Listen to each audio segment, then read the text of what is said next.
Now let's set up our Java environment. We need to do three things before we start coding in Java.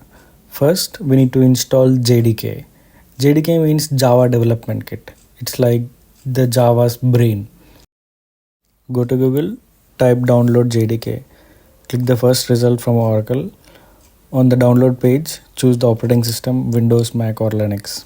For Windows, click on .exe file. For Mac, you can choose .dmg file. Download it and just install. Step 2. Install an IDE. This is where you'll write your Java code. Let's install Eclipse. Go to Google and type download Eclipse IDE. Click on the official site eclipse.org and download and install your IDE. Once done, open Eclipse and it'll ask you to pick a workspace or workspace folder. Just choose a location where your project will be saved. Step 3. Check if everything is working. Open command prompt or terminal in Mac. Type java-version and press enter.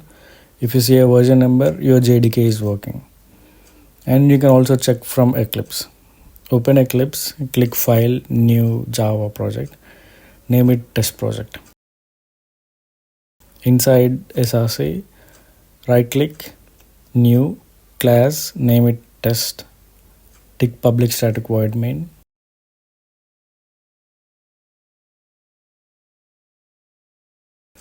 Inside the main method, type system.out.println hello Java. Click the green play button. If it prints hello Java, you're good to go. That's it.